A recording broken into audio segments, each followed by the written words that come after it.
Good morning, everybody. I'm delighted to welcome everybody to our educational webinar this morning on creating versatile video content to target a younger and more diverse audience.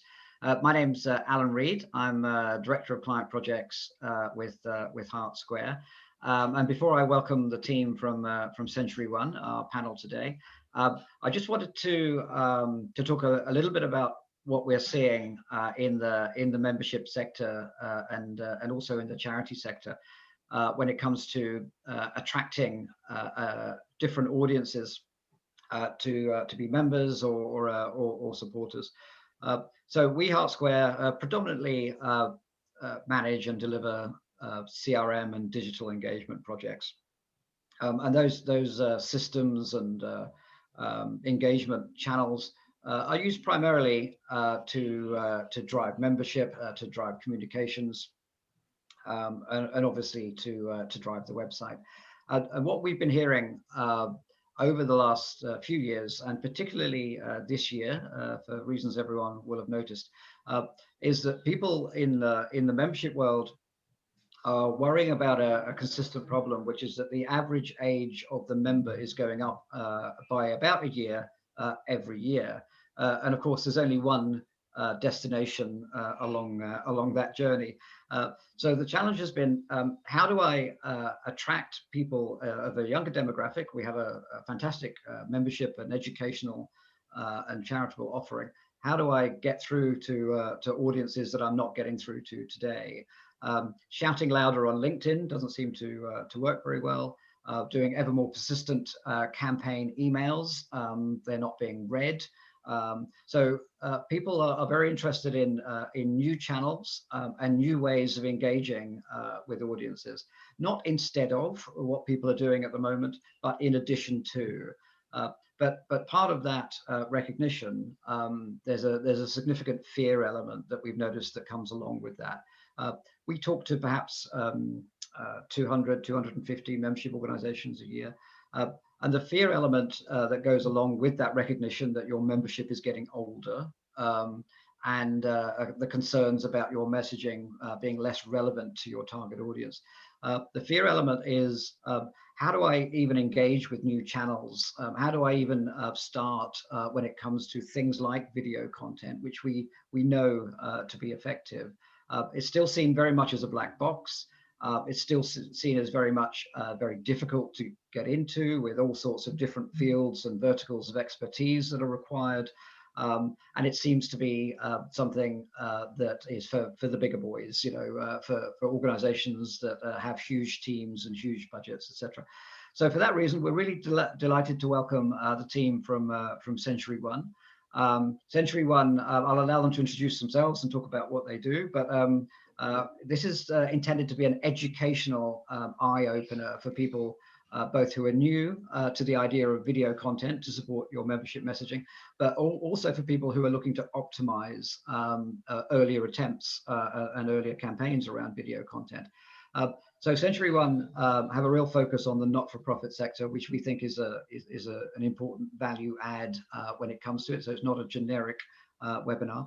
So with that, I'm just going to hand over to Sarah Simpson of Century One, if I may, and then let's get started on the content. Sarah, good morning, welcome. Good morning, Alan. Thank you very much for that. Hello and welcome from all of us at Century One here. As Alan said, I'm Sarah Simpson. I'm the Managing Director at Century One.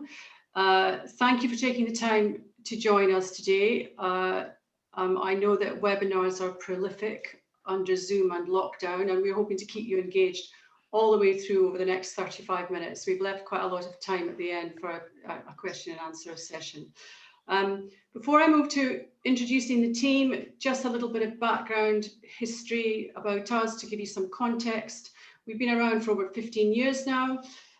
We started out as a contract publishing house, specialising in the membership sector and the non-for-profit sector, as Alan said. I took the business on in 2012, and then in the last 2 to 3 years, we've made that natural move into becoming a content marketing agency. So I'm very proud to say that we now produce the content for over half of our clients now and consult with them on their content approach. However, recently, what we've done in the last few months, in order to complete the move into offering the complete communications mix, if you like, we now have our own studio on site in St Albans. Our offices are in St Albans, and we've got our very own video content studio there. So I'm now going to hand you over to Jevan, who is our head of content, and he's going to talk you through his fantastic credentials. And just on the segue to Jevan, if I could just remind people, please, there's an opportunity to ask this highly qualified, specialized team about your own project, and you know, the kind of where do I get started, etc., about your own considerations. So if you could please, anyone in the delegate audience, if you have questions, we have a Q&A box at the bottom, if you'll notice. Feel free all of the way through to drop your own Q&A questions into there, and then the panel will answer your questions towards the end of the webinar. Jevan, thank you. Thanks, Alan. Good morning, everyone. Hi, my name is Jevan. I'm head of video at Century One.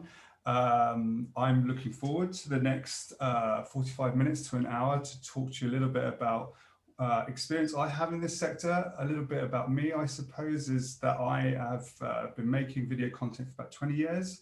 I've worked across government, arts and culture, and in the last 10 years focused primarily on membership organisations. I find it quite an exciting sector to be in. I feel like the stories that come out of a lot of these organisations are more exciting than they were in broadcast. They're often more honest, more true. And yeah, I think we've got quite a lot to get through. So I'm going to hand over to Stuart, our strategic director.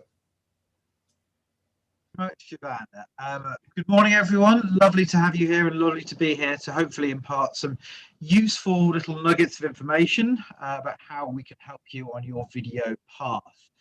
Like Jevan says, I'm the strategy director here at Century One. I've been with the company for about 18 months. Previous to that, I've been working in the West End multinational media for about 20 odd years and across startups and various different types of business. So really, I'm here to talk about video and how it fits in with a wider communications and commercial strategy. My interest here is how video can translate your message and bring on new audiences, do it in a really fun, exciting way, but also, furthermore, how you can get the most value out of video, but also getting the most value out of content more broadly is one of our specialisms as a company. So getting the message right and getting the most value from your content is really what I'm here to talk to you about today. So before we get into the real detail, which will come shortly, I'll just pass back to Sarah. Thank you, Stuart. I thought we'd kick off with what we're here to talk about, which is just watch some fantastic video content for a couple of minutes and get you all engaged and invigorated for the next half hour. So, Brian, if you could run that video, please.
Right, I hope that sort of set the scene of how what a great visual medium, what a great thing video is.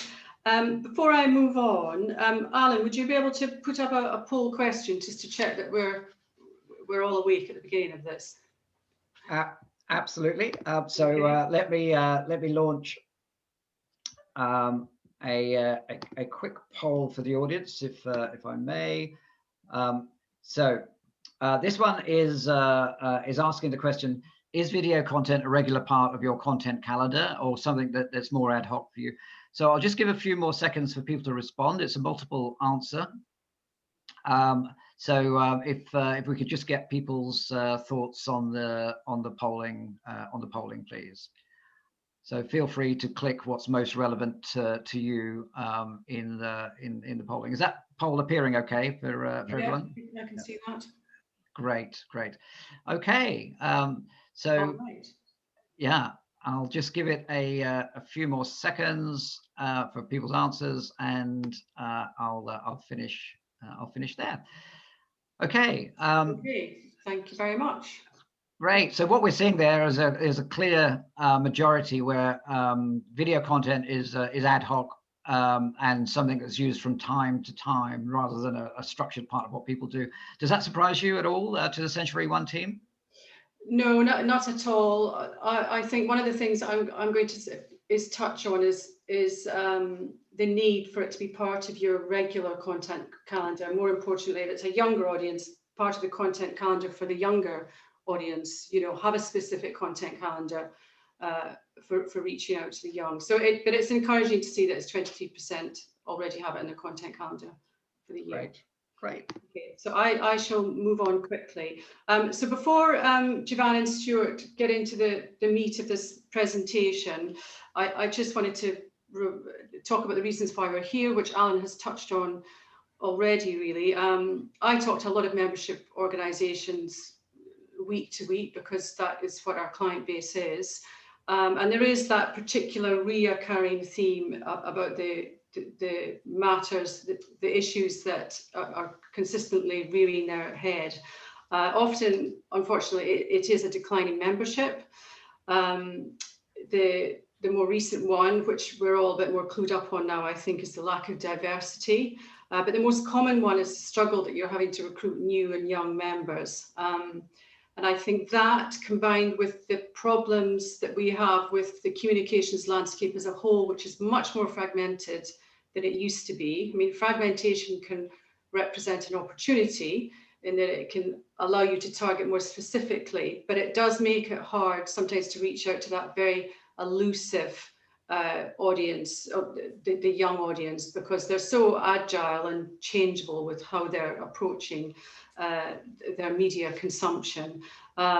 So it's a key challenge, I think, for organizations to tackle that. And we would say that it needs to be tackled head on with a specific campaign within your overall marketing communications to reach out to a younger audience, as well as just your usual content campaign.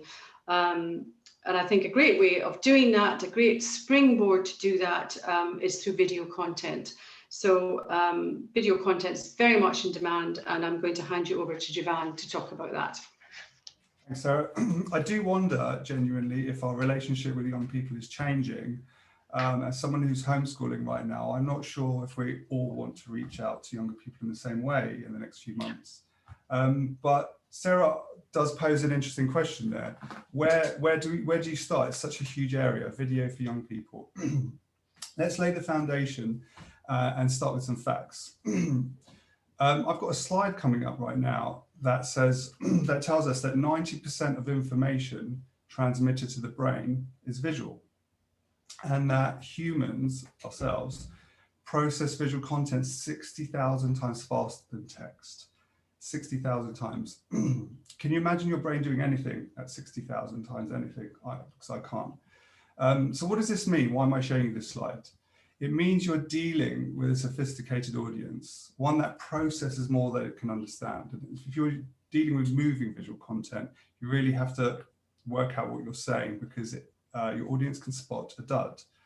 If you want to reach audiences and if you want to reach young people, you have to understand this.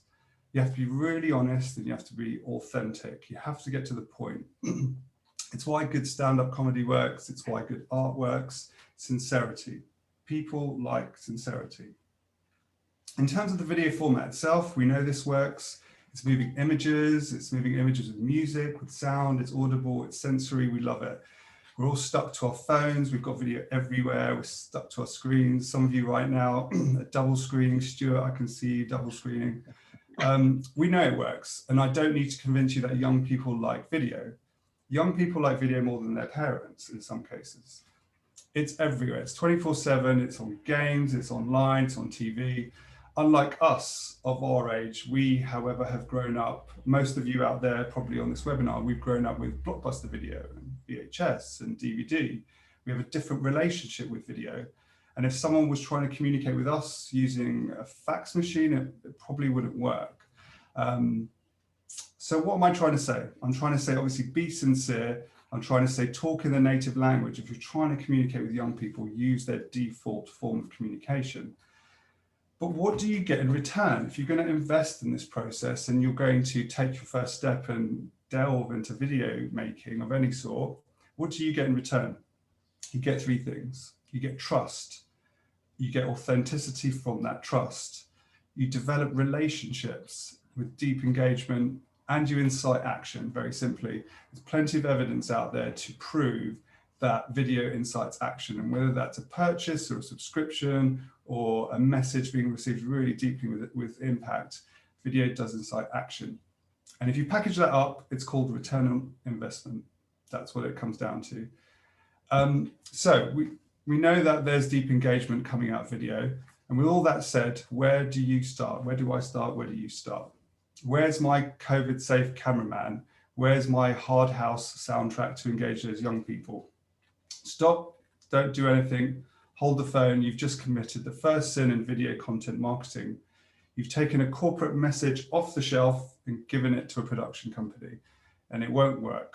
Video is like taking your clothes off. It needs thought, it needs preparation, and you have to remember that you're dealing with a sophisticated audience. And unless you're a fashion brand with Calvin Klein budgets, you're not going to be able to manipulate your audience.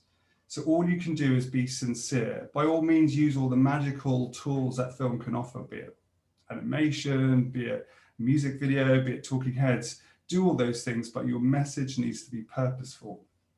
Tell your story, tell your true story.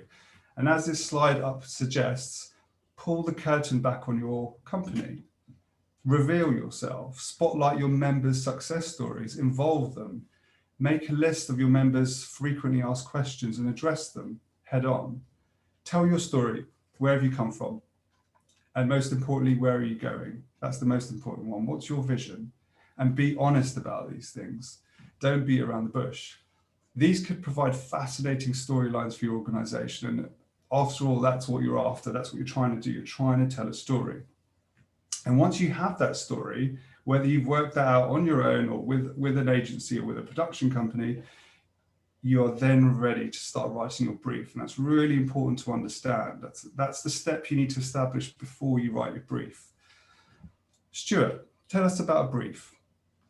Lovely. Thank you very much, Jevan. Some really interesting highlights there, I think. So yeah, writing a brief. The cardinal sin is obviously going off without a brief, starting a project and going off at the wrong angle. So once you've started off on the wrong angle, it's really hard to bring it back into the center ground.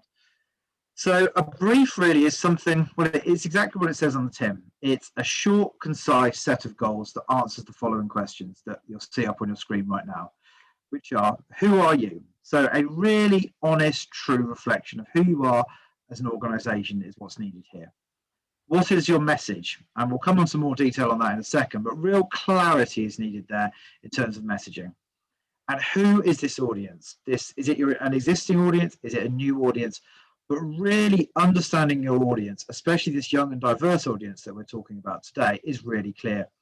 Think of planning for an audience as buying a Christmas or a birthday gift. You're not buying a gift for yourself, you're thinking about the other person. Plan for that audience. It's one of the first mistakes that lots of people make in communications. So you'll be surprised to know, well, actually, many of you probably aren't surprised to know how difficult it is for organizations to tell you exactly who they are. This applies both to small and large organizations. You ask a company of 20 people what their impressions of the company are, and you'll get 20 different visions. You ask a large organization working across silos, and you get myriad different versions. So really understanding who you are as an organization and being able to encapsulate that in just one line is really key to a good brief. For your campaign to succeed and resonate, and it comes back to something Jevan said earlier, is this issue of sincerity. This is absolutely crucial. This issue of sort of nakedness, taking your clothes off, we won't talk about that too much, but it's absolutely true. You are exposing yourself via the means of video, and there's no room really in that. So in order for your message to be effective, you need to connect with your audience by understanding their interests, needs, and wants. Values, attitudes, and beliefs will have a huge impact on your final creative output. But furthermore, where they're watching that content also dictates your strategy. So the channels and formats where your content is being distributed are almost as important as the content itself. Video is a multi-layered format with thousands of different variables. So your brief needs to be short and to the point. If you have a strong vision, you could also communicate such things as the must-haves, style references, and also what type of film you're producing. There are a number of different types of films that you can produce, both short and long, across the communication spectrum, and certainly so in the membership sector. And we are now, or Jevan now, is just going to give you a bit of an example of a client that we've done a specific kind of video for. Jevan, over to you. Thanks, Stuart. So yeah, we want to get straight to the point with a case study. How has a membership organisation used video content marketing? So we want to start with the Institution of Civil Engineers, who we've worked with for over 12 years. And in 2008, when we started working with them, there was an element of formality about every single bit of content we made with them. They, in essence, were doing their bit to camera, making a film, and then afterwards saying, "Oh, that's not really what I wanted to say. I want to say this." And we noticed after a while that they were basically talking to themselves, and it's something that most membership organisations are guilty of. They talk to themselves. Maybe it's through job security, or maybe it's through the politics of an organisation, that you tend to, going back to the transparency, the camera switches on, or you make a creative piece of work, and all of a sudden you go into LinkedIn mode, you go into resume mode, which is a really big mistake if you're trying to reach young people. So what did we do? We sat down with the ICE and we focused on what they actually wanted to do, which was to diversify the membership and engage young people. They had a profession decline, which was quite a serious thing at the time. If you can imagine people not training as civil engineers, or for some reason people not being aware of that industry, that's a serious problem. They're very important. It's a very important profession. So all the content we're about to show you was designed to achieve two things. It was designed to engage younger audiences. It was designed to activate their membership. And the most important thing was the stark contrast and difference to the way this content is presented, the genres they embrace compared to what they used to do. It's difficult to show you what they used to do, but I'm sure you can imagine what Talking Head might have looked like back in 2008. So here we go. Let's show you some video. We've added some copy at the bottom of the screen as well.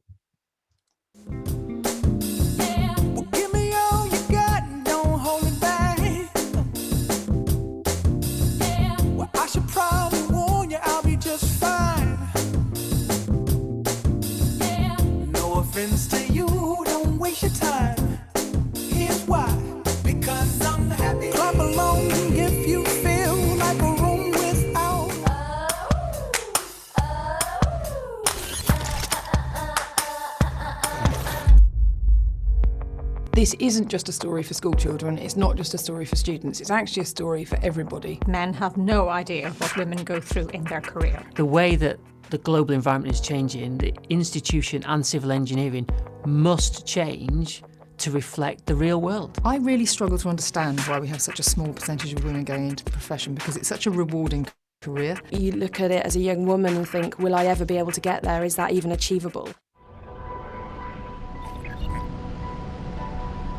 I want to grow as an engineer, I want to grow as a person, and I find that the ICE's route to professional qualification helps me. It will help you progress with your career, and it will bring you up to a standard which you could be on sort of the world stage of civil engineering. The concern and focus has always been to build a background to human civilization, to build civilized structures that outlive us all. This is a vibrant, multicultural city continuing to evolve. Civil engineering shaped the past and is shaping the future of this, the largest city on the UK's south coast. Imagine a world where we work together towards net zero carbon, where we pull together not just around the ICE flag, but with others like us. When you know that something is doing you harm, then there is no excuse for not doing something. Making something your priority is what makes the difference. Imagine if we actually pooled our knowledge and expertise in order to make real, rapid progress. The institution of civil engineers are people who could be right at the heartbeat of the whole thing. And that you could help build this magical story.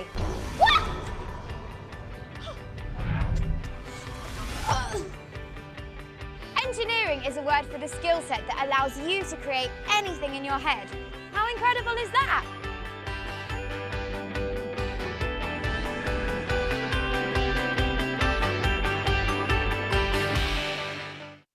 Every single bit of content you just saw was completely different, but they were united in the fact that at the top of the brief, in a big fat felt pen, was written the word "be honest, be transparent, tell people exactly what you think," and that permeated through all of that content.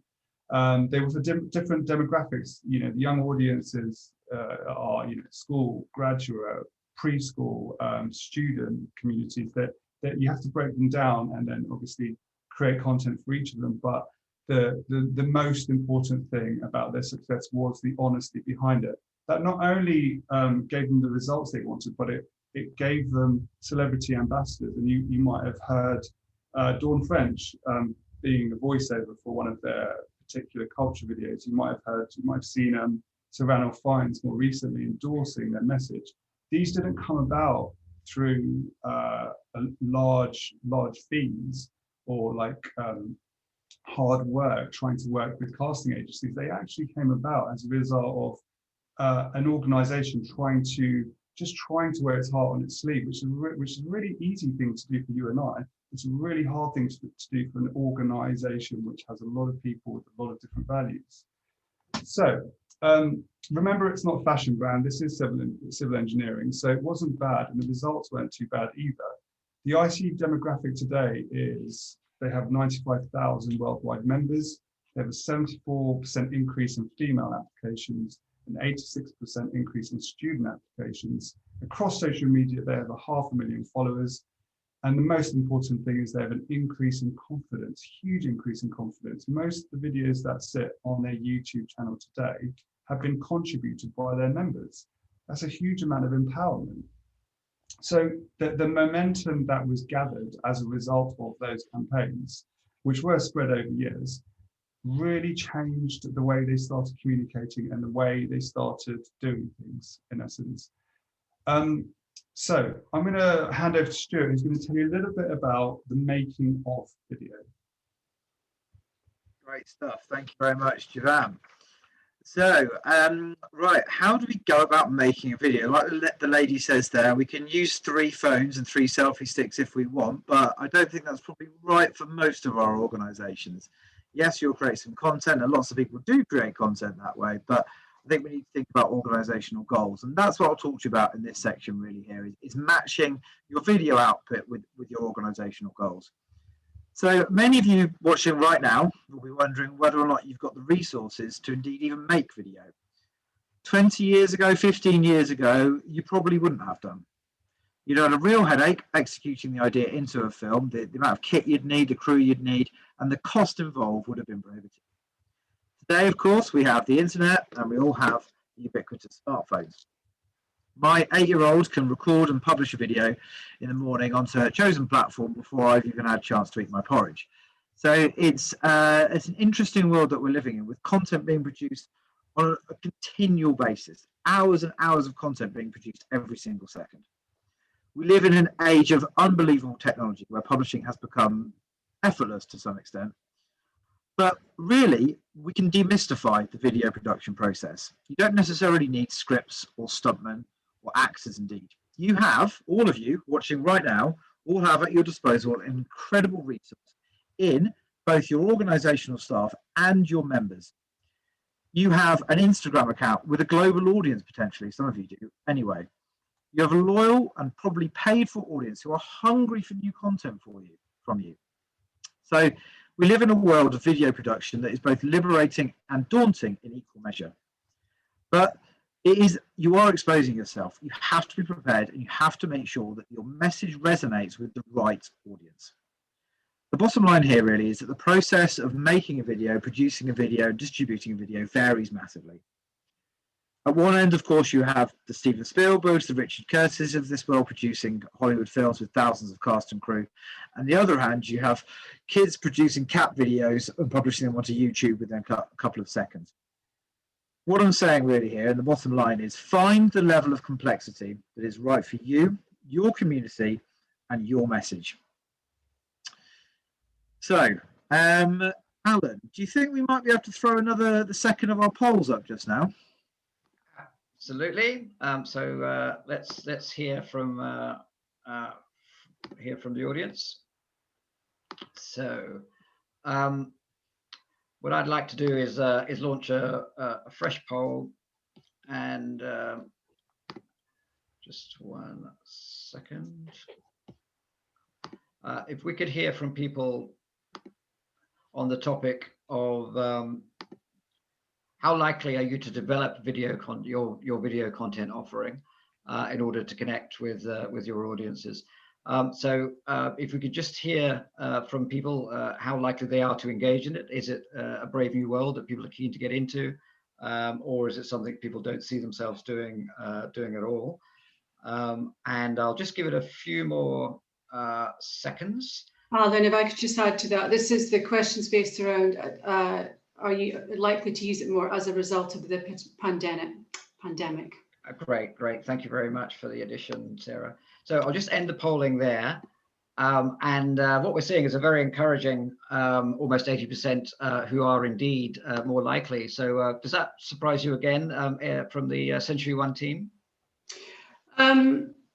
No, not hugely. I think there's a part in the presentation later on where Jevan will demonstrate an example of what we did under pandemic conditions, putting a live event together. So yes, that doesn't surprise me. Great. Good to see lots of people entering into the world of video. I want to talk for a little bit. Stuart, shall I talk about Bernardo's for a bit? I think so. Yeah, absolutely. It's a fantastic study. So yeah, please. I think so. Yeah. So we're going to share a bit of a case study about Bernardo's. So a bit risky in some ways, I suppose. If I was in Bernardo's shoes, do I produce video? Do I not produce video? Got limited budget. We work with vulnerable children. Our stories could be sensitive. So there's a lot of pros and cons right there. But Bernardo's use video more than most organizations. They use it internally, they use it externally, they have organizations within their organizations. They have the Center for Expertise on Child Sexual Abuse. They produce more video than most of our clients. The reason why is because, going back to our original point about being purposeful, it's about deep engagement. You've got, with Bernardo's as a case study, you've got the fundraiser, you've got the service user, you've got internal staff, you've got stakeholders, you've got the public. So you've got quite a few audiences there to kind of clarify your point with and your purpose. So as I mentioned, Bernardo's have an internal team, and they've got a lovely chap called Sam who produces all their videos.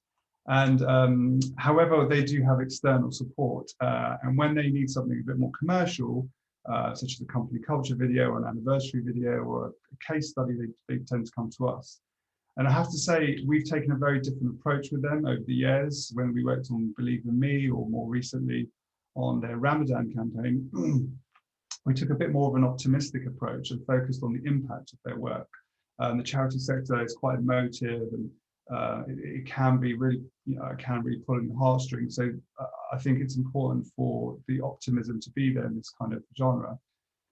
So to illustrate this work and to talk a bit about why they produced it, we do have an example to show. It's a compilation again of a series of pieces of work we've made. But specifically, the reason we're showing you these videos is because it reeks of the art of repurposing. And what I mean by that is that Bernardo's, like most of you, I'm sure in this audience, need value for money, need bang for buck. And what Bernardo's do is circling their brief is they need repurposing to be at the center of it. They need to know that that one single video they're making can be used in different platforms, in different places, for different audiences. So let's show you the video. At the very top, there'll be a Ramadan campaign, which is the one that I'm going to talk about afterwards. I realized early on that something was wrong. My daughter, she could not speak. She was diagnosed with autism. I was in a new country and I did not know how to cope with it. But my life changed when I met Bernardo's. They have given me a confidence and made me able to help my daughter. Mum left me at the hospital when I was born. I've been in care ever since then, not really belonging to anyone. Every time I felt a bit settled, I'd be moved. I've stayed in over 8 different homes. Every time I messed up, I was out. I was 10 when I first met my Bernardo's foster carers. I was so scared. I learnt that what my dad did was not okay. My foster carers showed me how life should actually be.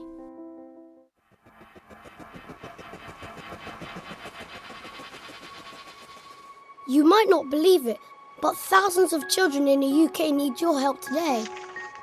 Lots of children don't live in nice houses.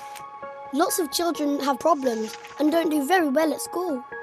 Bernardo's is a charity that helps as many of these children as it can in different ways.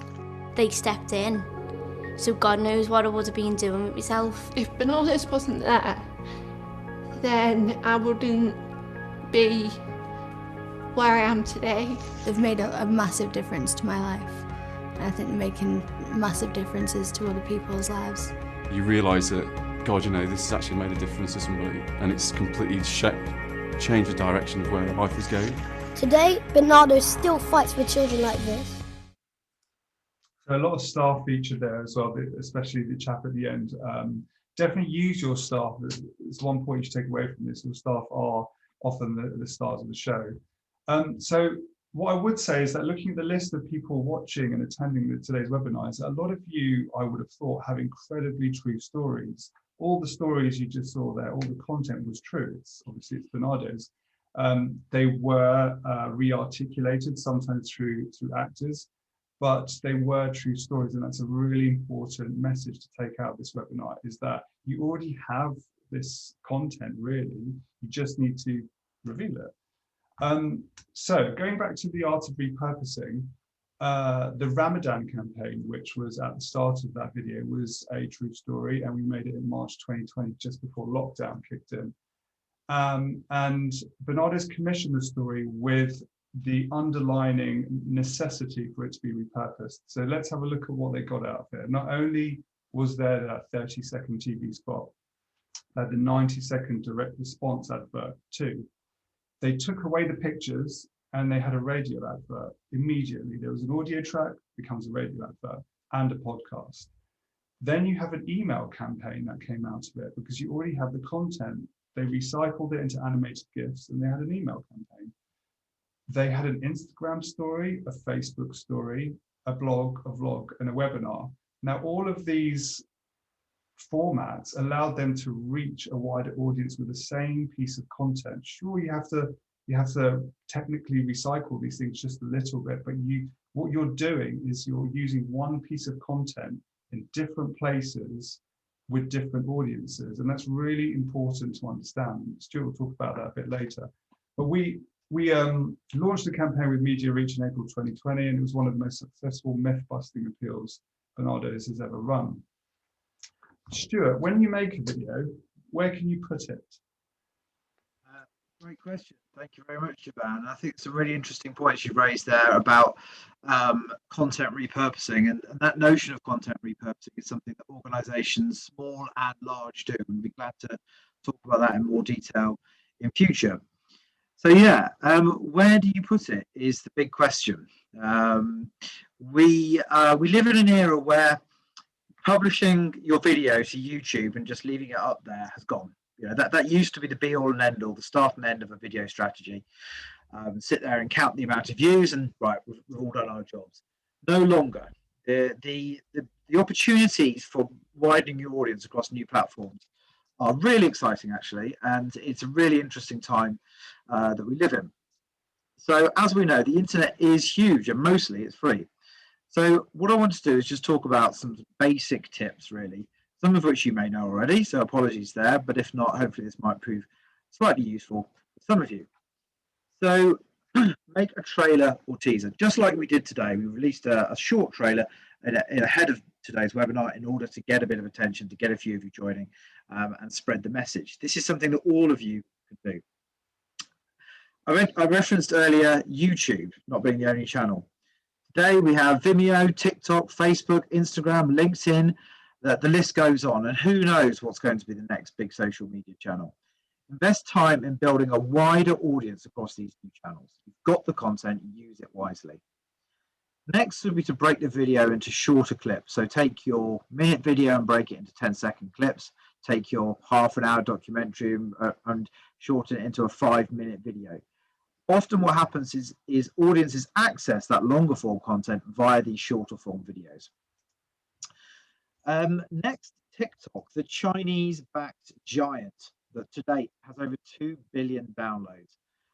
At one point, we all thought that Snap was going to be the next big social media channel. Turns out we were wrong, and it very much is TikTok. This influencer, celebrity, and indeed household name-backed social platform is showing incredible results for both brands and membership organizations. An example of which would be a recent campaign by the Royal Society of Chemistry. I don't know if any of you are on here today, but they launched a fantastic campaign using TikTok that really drove younger membership. Now, just as a sort of a note here, it would be say, just because you don't understand these channels or don't use these channels, don't forget that your audience probably does understand them, has probably been using them for a long time. So this comes back to knowing your audience and really understanding what makes them tick. Next, the 1-minute Instagram trailer. Instagram is hugely successful and the audiences on there are really, really engaged. Now, Facebook, the giants, the thing that we love to hate, but don't forget that it can be used really, really successfully for membership organizations, charities, and brands. It's not just for personal messaging. So LinkedIn Live would be the next one. LinkedIn was once viewed as a second-class social media platform, but LinkedIn has really upped its game, and it's time that you upped your LinkedIn game to match that. Finally, your landing page. You have this great bit of content that so many organizations don't then think, right, let's have this video on our landing page. Having a video on your landing page can increase engagement by up to 80%. And it's often the first touch point many people have with your organization. So get the video up there is what I'd say. Right, so we're into the sort of final stage of the presentation, chaps. And I just wanted to now pass back over to Jevan, who's going to talk to you about how we've embraced video marketing during the current pandemic. Thanks, Stuart. I think we can all agree we missed live events last year, be it work birthdays and weddings, but we also missed live events as an organisation where we come together and we meet each other and we celebrate each other's work. So how do we retain our members? How do we keep relationships going during the pandemic? This was a question that our good old friends at the ICE, the civil engineers, asked themselves. They have 95,000 worldwide members. How do we keep our relationships going? So they asked us, can we take our award ceremony and make it virtual? Can we find a way of communicating with our members and still instilling that same atmosphere? So we used we're going to show you an example here of what we did. We took a series of Zoom calls, which we produced, directed over a few weeks with judges, with participants, with project nominees. And we basically created an award ceremony, a pre-recorded award ceremony that people could watch as if it was live. And it really works. Nothing will ever replace the feeling of a live event, but in the absence, we were quite astonished at the results.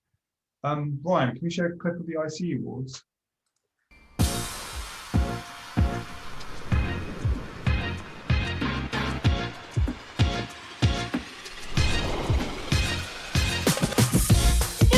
Hi, and welcome to the ICE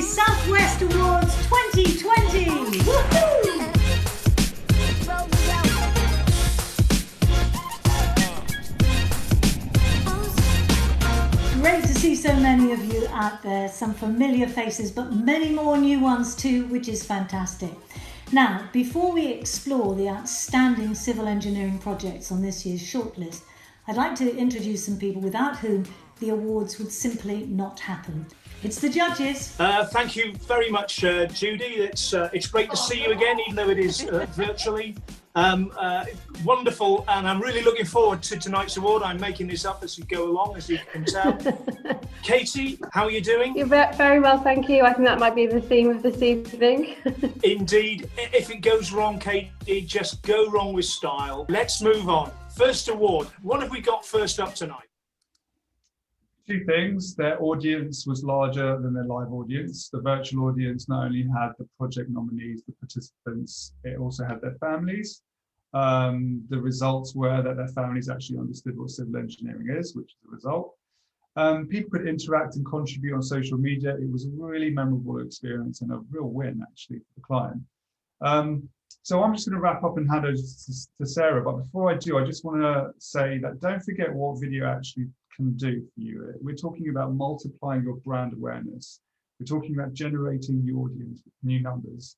And we're talking about activating your membership. And don't forget, 10 years ago, marketeers were intimidated and skeptical of social media. And today, every company has a social media channel. So don't get left behind with this kind of format. It doesn't have to cost the world. It really doesn't. It just takes a bit of planning and a little bit of creativity. You can really benefit from its potential. Sarah. Thank you. Thanks, Jevan. Could I just have that last slide up, please? I'm going to try and wrap up quite quick, conscious that we need some time for questions, and a couple of questions have come up. I thought it was important just to finish off on thinking about the bigger picture. This could be a whole presentation in itself, actually, but I referred earlier on to the need to write a specific content plan for the younger audience if you want to go out and recruit them. So think of it like a campaign, not just a content campaign. Decide on what your messaging is. That takes a bit of work in itself. Then create your content calendar. And when you're creating that content calendar, use video as a springboard to launch your campaign, we would suggest, but also stretch the value out of your video content by taking all the repurposing opportunities that Jevan referred to with the Barnado's execution. And you can use that to underpin the campaign right through a 12-month period. And I would also say be imaginative with what platforms you're going to use. A content campaign isn't just about LinkedIn and social media and video and print. It's about everything else you do. It's about whether or not you can do a live event or an online event. Think about your brand ambassadors. Brand ambassadors are a great way to recruit people by that more intimate contact that they can have with your potential members. Summarize the end of the year for your youngsters with an annual lookbook, possibly. What does your membership pack look like when they join up? Make it really interesting and dynamic. Can you run a TikTok competition? Can you do a roadshow around the universities or wherever your potential audience is? So think about it in a really imaginative, diverse way and think of it like a campaign. So that is it. That is our presentation finished. We have one last poll question, Alan. Could you put that up? Absolutely. Before we move to summing up, and whilst he's doing that. So it's just really it's a summary question right here, just asking what proportion of the audience have a specific campaign and content calendar to target younger members. So I'll just let people respond to that. Give it a few more seconds, and then if I share the results, Sarah, could I invite you to comment on the results that we're seeing? It would be nice to see more yeses, clearly, but I think that sort of answers the question, doesn't it? You know, we want to future-proof our organisations. You referred earlier on to the fact that it's a continuing issue that, you know, the youngsters drop off, membership organisations are getting older. So I think this says it all, doesn't it? It really does. And what we're seeing in the sector is there's a huge appetite, but people aren't doing it yet. They don't know quite how to do it yet. And by the way, there's a nice segue there into the Q&A questions, because that's a fairly common question that we're getting. I'm just going to ask my colleague Joyce just to read out, to verbalize some of the Q&A questions that we've been getting, and then we'll Sarah, if we can direct them to the panel, to send to the Century One team, that would be great. Thank you. Thank you. Yeah, no problem. So the first question that came in was, video doesn't naturally have a call to action. How do you get people to act from video content? Okay, if I could just pick up a little bit on that and then pass it over. I would say it comes down to good script writing, and yes, and it depends on what sort of campaign you're doing. You know, if it's specifically for recruitment, there must be something there to entice them in. And with a great creative approach from somebody like Jevan, and I'm going to hand that over to Jevan, I'm sure the call to action can be woven in there to get them to the next stage of funneling them down into membership. Thanks, Sarah. Yeah, I think a call to action is really important, and the traditional call to action is at the end of the video and it says sign up or join us. I think we recently discovered the call to action actually being said and verbalized by a staff member or presenter has a huge impact. I think video, in answer to the question, it does have a call to action. It just has to be at the end of the video, whether that's 10 seconds or 10 minutes. Great, thank you. And then the next question we had was, we have limited budget. What is the easiest way to get started with creating new video content?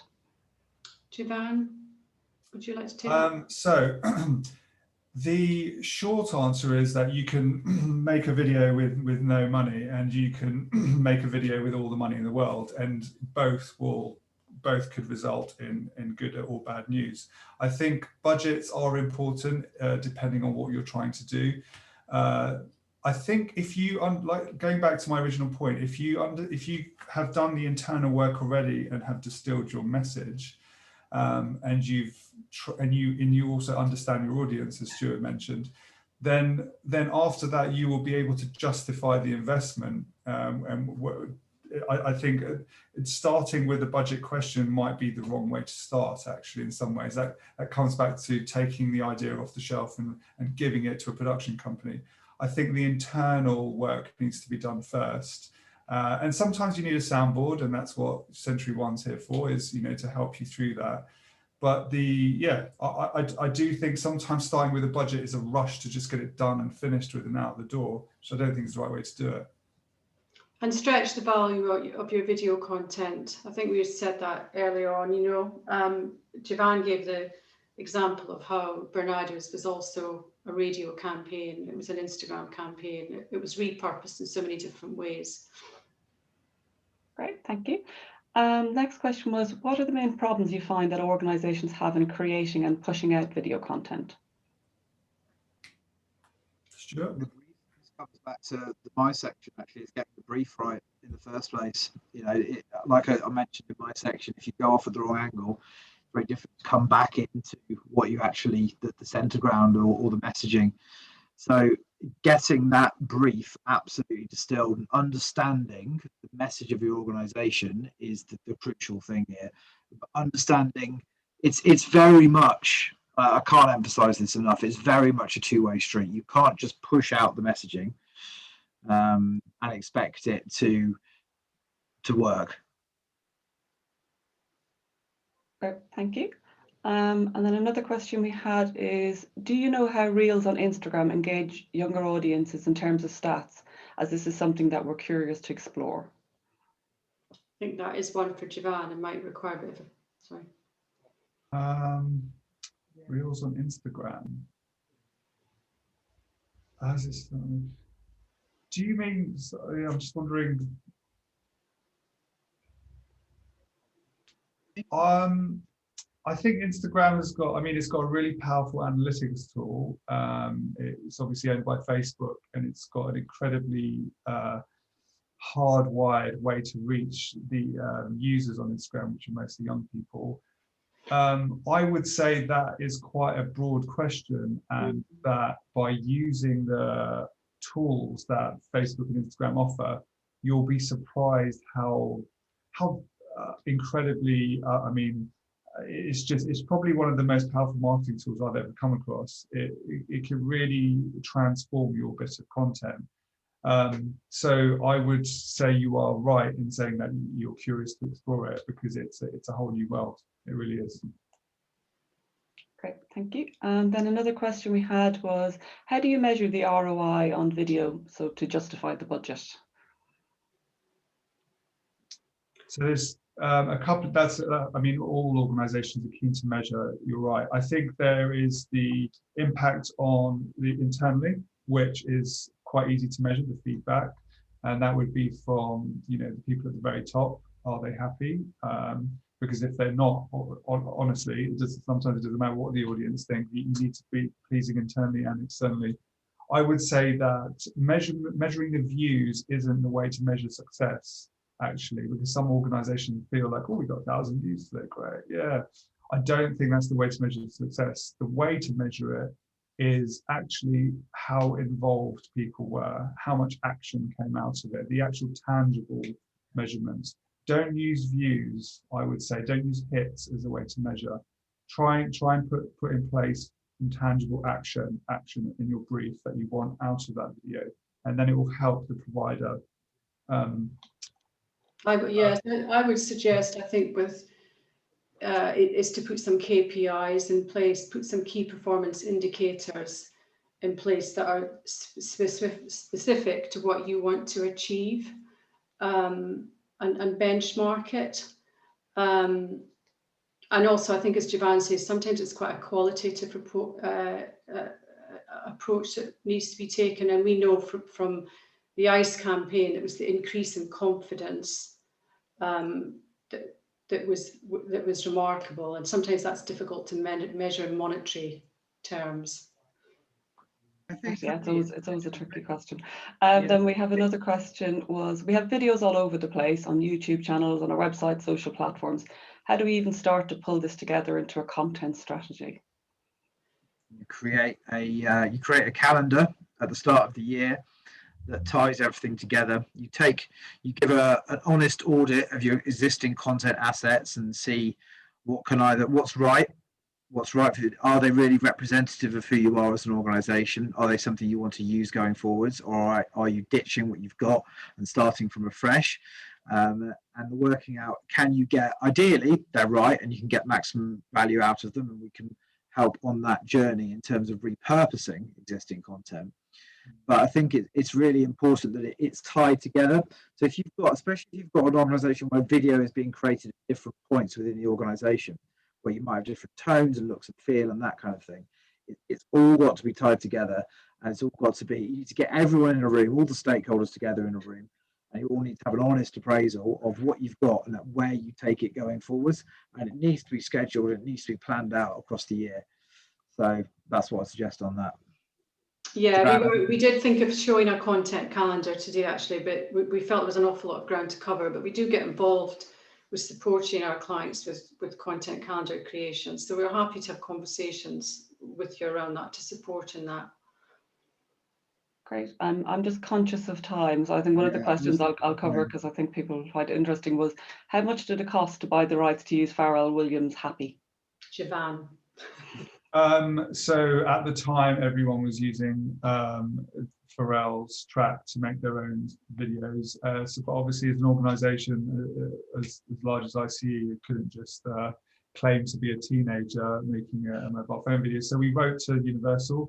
It took a long time to get the rights approval. Obviously, it was Universal's a large organisation, but yeah, they saw it as a win-win. It's a charity trying to encourage its members to exhibit their creativity, and yeah, it was granted for free. I'm just conscious of time as well, given it is 10:30. So I just wanted to jump down to Aaron's question at the bottom, if we can, which is to say, does he recommend different sort of creative executions? Yes, absolutely. A/B testing, especially on social media platforms, is actually really straightforward. And having different, getting the same it comes back again. I know we keep talking about this, but having that content there in the first place that you can re-edit, and then working out which messaging works best, which results, clicks, shares, like all of that sort of stuff, what works best, and having that A/B testing mechanism and using that data to inform future campaigns. So it's not just about the creative, it is also about the platforms and the tech behind it as well. So that's a long answer. The short answer to your question, Aaron, is yes, absolutely, I'd recommend that. Great, thank you very much to the Century One team. That's been a fantastically insightful webinar on a brand new topic for a lot of people. I'd just like to say a couple of things in wrapping up. So there were a couple of themes that came through really, really strongly, and I think there's a way forward for both of them. So the first theme that came through really, really strongly was, where do I get started, and what's appropriate for me to aim for? The second thing that came through loud and clear in the Q&A questions was money, money, money. People are really very concerned about how to justify the budget, how much it's going to cost me as an organization, what are the different costing levels. So I think the thing to do there, just in wrapping up, is I think have a conversation. Can I just ask the Century One team, are you happy to have a no obligations conversation with people to talk about their own parameters? It might just be a half an hour chat, or it might turn into something more structured, but they can at least engage with you on that to have an exploratory conversation. And then go away with some idea of how they can pursue it within their own organization. Is that okay? Yes. Yeah, great. So I think that would be a next step. The other next step is, of course, to talk to your fellow not-for-profit organizations, because where others have done it, one of the best things about the NFT space is people share and people help each other. So please reach out to other non-profit organizations who have stepped along the journey and ask them how they've approached it as well. So I'm just going to wrap up by saying thank you very much for the Century One team, and thank you very much for all the delegates, and look forward to seeing people on our next webinar. So thanks everybody for your time. Thank you very much. Bye. Great, thank you.